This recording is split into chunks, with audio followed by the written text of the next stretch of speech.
Hello दोस्तों, good morning. स्वागत है एक बार फिर से आप सभी का Mishra ji technical YouTube channel में। दोस्तों, आज की इस वीडियो में हम लोग जानेंगे वर्ष 2020 के आखिरी दिन से रिलेटेड जितने भी करंट अफेयर के क्वेश्चंस हैं उनको। तो पूरी वीडियो आपको ध्यान से देखनी है। वीडियो अगर पसंद आए तो वीडियो को लाइक करना है, शेयर करना है, सब्सक्राइब कर लीजिए चैनल को। बेस्ट क्वालिटी कंटेंट के करंट अफेयर के मटेरियल्स पाने के लिए बेल आइकन को प्रेस करना मत भूलिएगा, वरना नोटिफिकेशन नहीं पहुंच पाएगा। और दोस्तों, इसकी क्विज आपको मिल जाएगी MZT ऐप पर। वहीं पर इसकी PDF फाइल्स मिलेंगी, स्टडी मटेरियल्स मिलेंगी, वीडियोज़ मिलेंगी और भी बहुत सारी चीज़ें आपको बिल्कुल फ्री में मिल रही हैं। तो MZT app Google play store से इंस्टॉल कीजिए, क्विज वगैरह जरूर सॉल्व किया कीजिए। चलिए बात करते हैं लास्ट डे के क्वेश्चंस की। लास्ट डे का हमारा पहला क्वेश्चन था आपसे, दुनिया का इकलौता तैरता हुआ नेशनल पार्क कौन सा है? तो दुनिया का इकलौता तैरता नेशनल पार्क है मणिपुर का कीबुल लामजाओ नेशनल पार्क। ठीक है, चलिए लोकटक झील पर है ये। अगला क्वेश्चन मैंने आपसे पूछा था, भारत में GI टैग से संबंधित अधिनियम कब से लागू हुआ था? तो ये 2003 में लागू हुआ था, लेकिन पहली बार 2004 में दिया गया। ठीक है, 2004 में किसे दिया गया है? दार्जिलिंग चाय को दिया गया। ओके, चलिए इन दोनों क्वेश्चंस के बारे में काफी लोगों ने डिटेल में आंसर किया था, करेक्ट भी आंसर किया था। वीडियो को दोस्तों एंड तक देखिएगा, क्योंकि एंड में मैं आपको बताऊंगा कि कल के NTPC के एग्जाम में क्या क्या क्वेश्चंस पूछे गए थे, कैसे क्वेश्चंस थे और उनके बारे में डिटेल्स क्या है, सब कुछ जानेंगे हम लोग। वीडियो को एंड तक देखिएगा। ठीक है, NTPC की अगर आप तैयारी कर रहे हैं, बहुत ही यूजफुल होने वाले हैं ये सारी चीजें। चलिए बात करते हैं दोस्तों आज के दिन के पहले क्वेश्चन की। पहला क्वेश्चन है, हाल ही में किस देश ने लकड़ी के उपग्रह बनाने की घोषणा की है? तो अभी हाल ही में जापान ने दोस्तों लकड़ी के उपग्रह बनाने की घोषणा की है। जापान की एक कंपनी है, उसने क्योटो यूनिवर्सिटी के साथ मिल करके, जापान की क्योटो यूनिवर्सिटी के साथ मिल करके लकड़ी से बनी हुई दुनिया की पहली सैटेलाइट बनाने की घोषणा की है। ये सैटेलाइट दोस्तों बनकर तैयार होगी 2023 तक। ठीक है, तो 2023 तक दुनिया की पहली सैटेलाइट लकड़ी से बनी हुई होगी, आप देख पाएंगे। लेकिन दोस्तों अभी इस पर बहुत सारी रिसर्च की जानी बाकी है, क्योंकि ऐसी लकड़ी की इनको तलाश है, ढूंढ रहे हैं ऐसी लकड़ी जो मैक्सिमम टेम्परेचर को सहन कर सके। ओके, अच्छा, लकड़ी का सैटेलाइट से क्या होगा? आप लोग देखते होंगे, सुने भी होंगे दोस्तों कि अंतरिक्ष में कचरा बहुत ज़्यादा बढ़ गया है, और ये सारा कचरा सैटेलाइट की वजह से ही है। आप ये इमेज देख पा रहे हैं, इस इमेज में देख रहे होंगे, ये जो छोटे छोटे आपको पार्टिकल्स दिख रहे हैं ये सभी सैटेलाइट है। होता क्या है, सैटेलाइट कोई लॉन्च की जाती है तो 7 साल, 8 साल, 2 साल, 5 साल या 15 साल, जो भी उसकी वैलिडिटी हो, डे हो, उसके बाद वो ख़राब हो जाती है। तो जब ख़राब हो जाती है तो वो वहीं पर रह जाती है। ठीक है, अंतरिक्ष में ही छूट जाती है, तो ऐसे में वो बन जाता है अंतरिक्ष कचरा। लेकिन दोस्तों सोचिए एक बार, अगर लकड़ी की सैटेलाइट रहेगी तो जब तक उसकी वैलिडिटी रहेगी तब तक वो चलेगा ही। इसके बाद अगर उसे जब चाहिए होगा उसमें विस्फोट करा करके उसे वहीं पर नष्ट किया जा सकता है। ठीक है, अंतरिक्ष में ही। जापान देख रहे होंगे दोस्तों, ये पिछले कुछ दिनों से क्लाइमेट को लेकर के बहुत ज़्यादा एक्शन में है, पर्यावरण के प्रति ये बहुत ज़्यादा जागरूक है। इस समय ये कई एक्शन ले रहा है, जैसे अभी 2050 तक ये अपने आप को कार्बन मुक्त होने की घोषणा किया था, क्लाइमेट इमरजेंसी की भी घोषणा कर चुका है। और अभी उस दिन मैंने आपको बताया था ग्रीन ग्रोथ स्ट्रेटेजी लॉन्च की है जापान ने ही। ठीक है, तो इसको सबको आपको ध्यान रखना है, ये पर्यावरण से संबंधित है। अभी कुछ दिन पहले ही इसने ये भी घोषणा की कि 2030 तक जो है ये पूरी तरीके से डीजल और पेट्रोल के चलने वाले जो वाहन होंगे उनको खत्म कर देगा अपने देश में। चलिए अब बात करते हैं हम लोग जापान से कुछ स्टैटिक पॉइंट्स की। जापान देखिए यहाँ पर है जापान, टोक्यो है यहाँ की राजधानी। टोक्यो में दोस्तों होने वाला है 2021 में ओलंपिक, होने वाला था 2020 में, लेकिन 1 वर्ष के लिए पोस्टपोन किया गया इसे। ओके, येन यहाँ की मुद्रा है, डायट यहाँ की है संसद का नाम, योशिहिदे सुगा यहाँ के हैं प्रधानमंत्री, प्राइम मिनिस्टर। उगते हुए सूर्य का देश भी कहा जाता है जापान को ही। अच्छा दोस्तों, जापान में ही फीफा क्लब विश्व कप होने वाला है अगले वर्ष। फीफा क्लब विश्व कप की मेज़बानी जापान करेगा 2021 में। 2021 में ही कतर भी करेगा फीफा क्लब विश्व कप का। ध्यान रखिएगा, क्लब विश्व कप अलग होता है, फीफा वर्ल्ड कप अलग होता है। फीफा वर्ल्ड कप कतर में 2022 में होगा। चलिए बात करते हैं अगले क्वेश्चन की। हाल ही में किसे सीमा सुरक्षा बल का महानिरीक्षक नियुक्त किया गया? तो अभी हाल ही में BSF बॉर्डर सिक्योरिटी फोर्स का दोस्तों IG इंस्पेक्टर जनरल नियुक्त किया गया है सुनील कुमार को। किसे? सुनील कुमार जी को। ये 1996 बैच के IPS ऑफिसर हैं। ये नॉर्थ बंगाल बॉर्डर पर इंस्पेक्टर जनरल के पद पर नियुक्त होंगे। ओके, अच्छा दोस्तों, अब BSF आया है। ये BSF दिसंबर महीने में बहुत ज़्यादा चर्चे में रहा है। क्यों? क्योंकि सबसे पहले तो 1 दिसंबर को BSF का स्थापना दिवस ही मनाया गया, 56वां स्थापना दिवस था। BSF की स्थापना 1 दिसंबर 1965 को हुई थी। 1965 में हुई थी। नई दिल्ली में हेडक्वार्टर है। राकेश अस्थाना जी हैं यहाँ के, वर्तमान में डायरेक्टर जनरल हैं बीएसएफ के। ओके, अच्छा दोस्तों, गुवाहाटी में अभी बीएसएफ, भारत का बीएसएफ और बांग्लादेश का बीजीबी, बॉर्डर गार्ड बांग्लादेश, इन दोनों के बीच में एक वार्ता हुई है। तो वार्ता कहाँ पर हुई है? गुवाहाटी में हुई है। इसको आपको ध्यान में रखना है। क्लियर? बिल्कुल। चलिए अगला देखते हैं। हाल ही में किस देश ने आईएनएस सिंधुवीर को औपचारिक रूप से अपनी नौसेना में शामिल किया? तो अभी हाल ही में म्यांमार ने दोस्तों आईएनएस सिंधुवीर को औपचारिक रूप से अपनी नौसेना में शामिल किया।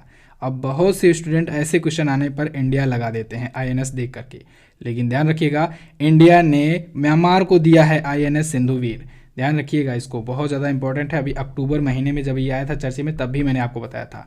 तो अक्टूबर में दिया, अक्टूबर 2020 में भारत ने म्यांमार को आईएनएस सिंधुवीर। म्यांमार के पास इससे पहले अभी तक कोई भी पनडुब्बी नहीं थी, तो ये उसकी नौसेना में पहली पनडुब्बी भी बनी, आईएनएस सिंधुवीर। ओके, लेकिन ध्यान रखिएगा दोस्तों, म्यांमार के पास जब ये पहुंचा तो म्यांमार ने इसका नाम चेंज कर दिया है। अब म्यांमार में इसे जाना जाएगा यूएमएस मानिये थिंकथू के नाम से। किसके नाम से? यूएमएस मिनिये थिंकथू के नाम से जाना जाएगा। ओके, थिंकथू के नाम से। लेकिन ये आईएनएस सिंधुवीर है, भारत ने दिया है म्यांमार को। म्यांमार की ये नौसेना में पहली पनडुब्बी है। म्यांमार ने अभी अपनी नौसेना की 73वीं वर्षगांठ मनाई 25 दिसंबर को, और उसी टाइम इसको कमीशन किया गया वहाँ पर। आईएनएस का मतलब होता है इंडियन नेवल शिप। चलिए, म्यांमार आया है, म्यांमार के बारे में थोड़ा सा और जानते हैं। म्यांमार देख लीजिए, ये रहा भारत का पड़ोसी देश। इसका दोस्तों नाम पुराना, पहले इसके बर्मा के नाम से जाना जाता था, बाद में नाम चेंज किया गया, तो म्यांमार का पुराना नाम भी पूछा जाता है। नैपीदा इसकी राजधानी है। यू विन मिंट यहाँ के हैं प्रेसिडेंट। यहाँ की मुद्रा होती है क्यात, बुर्मिस क्यात भी कहा जाता है, क्यात भी कहा जाता है। संसद का नाम पिथु हलत्तो। भारत के जितने भी पड़ोसी देश हैं उनकी संसद के क्या नाम है ये आपको पता होना चाहिए। इस पर मैंने आपको वीडियो भी दी हुई है, आप सर्च कीजिएगा, मिलेगी जरूर। राजभाषा है बर्मी और सबसे बड़ा नगर है यांगून। अगला देखते हैं। अगला है, हाल ही में स्काई रूट एरोस्पेस ने किस नाम से भारत का पहला निजी रॉकेट का सफलतम परीक्षण किया? तो स्काई रूट एरोस्पेस इंडिया की दोस्तों ये प्राइवेट स्पेस एजेंसी है, और इसने अभी हाल ही में कलाम 5 नाम से, किस नाम से? कलाम 5 नाम से भारत की पहली निजी ठोस ईंधन वाले रॉकेट इंजन का सफलतम परीक्षण किया है, कलाम 5। अब दोस्तों ऐसा करने वाली ये भारत की पहली प्राइवेट कंपनी बन गई है, स्काई रूट एरोस्पेस। कलाम 5 दोस्तों ये 5 ठोस ईंधन वाले इंजनों की एक सीरीज है।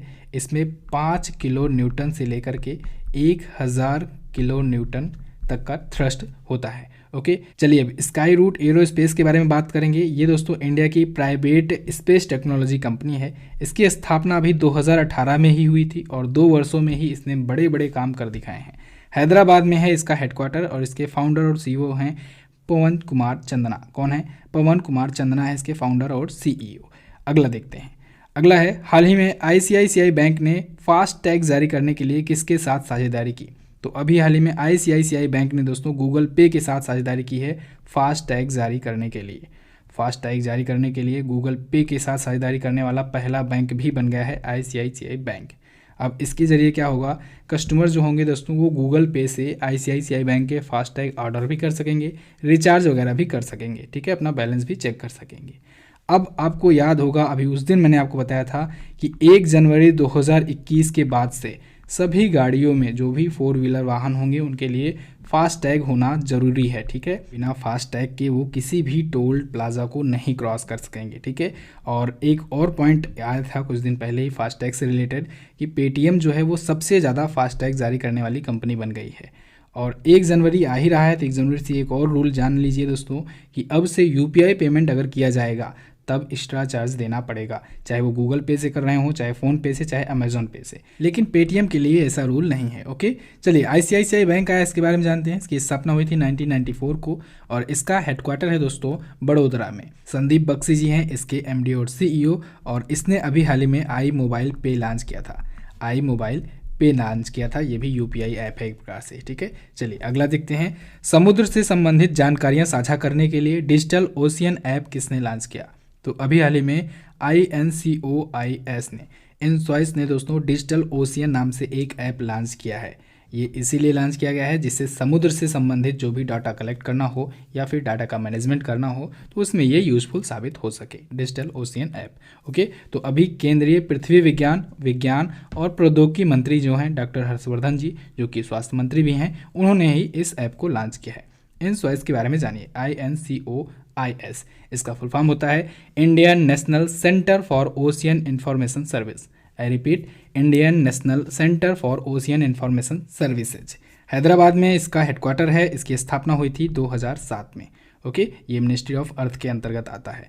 अगला है, हाल ही में किसने 100वीं किसान रेल को हरी झंडी दिखाई? तो अभी हाल ही में प्रधानमंत्री नरेंद्र मोदी जी ने भारत की 100वीं किसान रेल को हरी झंडी दिखाई है। ये किसान रेल दोस्तों महाराष्ट्र के संगोला से पश्चिम बंगाल के शालीमार तक चलाई जा रही है। ओके, किसान रेल क्या होता है? किसान रेल में दोस्तों फल हुआ, सब्जियां हुआ, दूध हुआ, मछली हुआ, इन सभी चीज़ों को एक जगह से दूसरी जगह पर पहुंचाया जाता है। होता क्या है एक्चुअली में, अगर पहले ट्रक से माध्यम से पहुंचाया जाता था तो कई दिन लग जाते थे। अब देखिए महाराष्ट्र कहाँ पर है भारत के मैप में और पश्चिम बंगाल कहाँ पर है, तो इतनी दूरी तक पहुँचाने में तो फल हुआ, सब्जियाँ या फिर कुछ सब्जियाँ ऐसी जैसे टमाटर वगैरह हो गए या फिर दूध हुआ, तो ये सभी चीज़ों को ख़राब होने का डर रहता है। तो ऐसे में एक स्पेशल ट्रेन चलाई गई है किसान रेल। तो किसान रेल के माध्यम से उसको जल्दी पहुंचा दिया जाता है मार्केट में, जिससे वो ख़राब ना हो पाए। तो पहली किसान रेल अभी 7 अगस्त को चली थी, इसी साल 7 अगस्त 2020 को, और दिसंबर आते आते 100 किसान रेल चल गई। तो आपसे ये पूछा जा सकता है कि पहली किसान रेल कहाँ से कहाँ के बीच चली थी? तो याद रखिएगा महाराष्ट्र से वो भी चली थी, महाराष्ट्र के देवलाली से चली थी वो, और बिहार के दानापुर तक गई थी। तो याद रखिएगा इसे, ठीक है। चलिए बात करते हैं अगले क्वेश्चन की। मुलग मेडल पाने वाले पहले क्रिकेटर कौन बने? तो दोस्तों पहले क्रिकेटर बन गए हैं अजिंक्य रहाणे, मुलग मेडल पाने वाले। अभी India versus Australia test series चल रही है। इसके दूसरे टेस्ट में ऑस्ट्रेलिया को भारत ने हरा दिया है। दूसरे टेस्ट में भारत के कैप्टन थे अजिंक्य रहाणे। इन्होंने बहुत अच्छी पारी खेली, मैन ऑफ द मैच भी रहे, शतक भी इन्होंने लगाया। अब चूंकि इस मैच में पहले से ही डिसाइड हो चुका था कि जो इस मैच में प्लेयर ऑफ द मैच होगा उसे मुलग मेडल दिया जाएगा, पहला मुलग मेडल दिया जाएगा। तो इसमें मैन ऑफ द मैच या प्लेयर ऑफ द मैच रहे अजिंक्य रहाणे, तो इनको मिल गया इस प्रकार से, ठीक है। अब मुलग मेडल क्या होता है? तो दोस्तों एक ऑस्ट्रेलिया के बहुत ही महान खिलाड़ी थे जॉनी मुलग। तो जॉनी मुलग जो थे, ऑस्ट्रेलिया जब पहली बार अंतर्राष्ट्रीय दौरा की थी अपना, विदेश में गई थी खेलने, तो उस दौरान ऑस्ट्रेलियाई टीम के ये कैप्टन थे। ओके, तो उन्हीं के सम्मान में अब दिया गया है ये मुलग मेडल, और पहली बार दिया गया अजिंक्य रहाणे को। क्लियर बिल्कुल। चलिए अगला बात करते हैं। BWF ने किस बैडमिंटन खिलाड़ी पर 5 वर्षों के लिए प्रतिबंध लगाया? तो अभी हाल ही में निकिता खाकीमोव पर दोस्तों 5 वर्षों के लिए प्रतिबंध लगाया गया है BWF के द्वारा, बैडमिंटन वर्ल्ड फेडरेशन के द्वारा। 5 वर्षों के लिए प्रतिबंध क्यों लगाया गया है? इन पर दोस्तों मैच फिक्सिंग के, सट्टेबाजी के और रिजल्ट से छेड़छाड़ करने के आरोप थे। तो इस वजह से 5 वर्षों के लिए इन पर बैन लगाया गया है। निकिता खाकीमोव दोस्तों ये रसिया के पुरुष बैडमिंटन खिलाड़ी हैं। BWF के बारे में बात करें, बैडमिंटन वर्ल्ड फेडरेशन, इसकी स्थापना हुई थी 1934 को। इसका हेडक्वार्टर है कुआलालंपुर में, मलेशिया में। अध्यक्ष हैं इसके पॉल एरिक हॉयर लार्सन। कौन? Paul Erik Hoyer Larsen. अगला देखते हैं। सर्बिया में हो रहे व्यक्तिगत कुश्ती विश्व कप में भारत की तरफ से पहला मेडल किसने जीता? दोस्तों पहला मेडल जीता है अंशु मलिक ने। सर्बिया के बेलग्रेड में अभी हो रहा है व्यक्तिगत कुश्ती विश्व कप, वर्ल्ड कप। इसमें भारत की तरफ से पहला मेडल जीता अंशु मलिक ने। हालांकि ये गोल्ड में नहीं कन्वर्ट कर पाई, इसे सिल्वर मेडल इन्होंने जीता है। कौन सा मेडल? सिल्वर मेडल इन्होंने जीता है, यानी फाइनल मैच ये हार गई। किससे हारी? फाइनल में मालदोवा की अनास्तासिया निकिता से हारी हैं। किससे? अनास्तासिया निकिता से ये हार गए हैं फाइनल में। तो उन्होंने गोल्ड जीता, ये जीती हैं सिल्वर मेडल, लेकिन इसमें भारत की तरफ से पहला मेडल इन्होंने जीता हुआ है। किस कैटेगरी में? 57 किलोग्राम की कैटेगरी में इन्होंने जीता हुआ है सिल्वर। ओके, अगला है, हाल ही में किसे doctor Narendra Dabholkar memorial award से सम्मानित किया गया? तो अभी हाल ही में दोस्तों के वीर मणि जी को doctor Narendra Dabholkar memorial award से सम्मानित किया गया है। के वीर मणि जी दोस्तों द्रविड़ कजगम के अध्यक्ष हैं। किसके? द्रविड़ कजगम के ये अध्यक्ष हैं। इनको इस सम्मान से सम्मानित किया गया है। महाराष्ट्र के बहुत ही फेमस तर्कवादी थे दाभोलकर, उन्हीं के सम्मान में ये अवार्ड दिया जाता है। किसके द्वारा दिया जाता है? ये महाराष्ट्र फाउंडेशन के द्वारा दिया जाता है। लेकिन ध्यान रखिएगा, महाराष्ट्र फाउंडेशन जो है ये अमेरिका में स्थित है, तो इसके द्वारा दिया जाता है। 1 लाख रुपए की पुरस्कार राशि इनको दी गई है। अगला देखते हैं। भारत की पहली hot air balloon wild life safari की शुरुआत कहाँ हुई? तो दोस्तों इसकी शुरुआत हुई मध्य प्रदेश के बांधवगढ़ टाइगर रिजर्व में। Hot air balloon wild life safari Bharat की पहली। मध्य प्रदेश के जो वन मंत्री हैं विजय शाह जी, उन्होंने इसका शुभारंभ किया। अब अफ्रीका के जंगलों की तरह भारत में भी जो पर्यटक होंगे, जो टूरिस्ट होंगे, वो hot air balloon wild life safari का आनंद उठा सकेंगे। तो तो भारत में पहली बार ऐसा हुआ है। अभी तो पहली बार हुआ है, धीरे धीरे करके मध्य प्रदेश में और जो टाइगर रिजर्व है वहाँ पर भी ये शुरू कर दिया जाएगा। ओके, चलिए मध्य प्रदेश का टाइगर रिजर्व आया है तो कुछ आपको एक ट्रिक बता दे रहा हूँ। आप लोग जब भी मध्य प्रदेश आए तो वहाँ से टाइगर रिजर्व के बारे में पूछना हो तो आप लोग रिपीट कीजिएगा, बांधवगढ़ में कान्हा ने पन्ना को पेंच किया।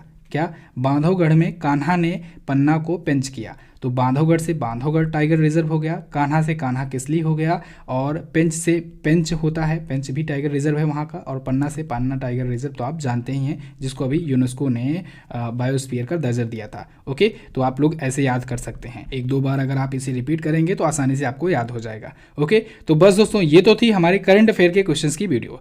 अब यहाँ तक जिन लोगों को करंट अफेयर देखना था वो लोग देख चुके हैं, वो लोग जा सकते हैं, क्वेश्चन ऑफ द डे का आंसर करके चले जाइएगा। जो लोग एनटीपीसी के लिए तैयारी कर रहे हैं वो लोग रुकिए, उनके लिए एनटीपीसी के कल के क्वेश्चंस मैं बताऊंगा, लेकिन जाने से पहले वीडियो को लाइक और शेयर जरूर करते जाइएगा।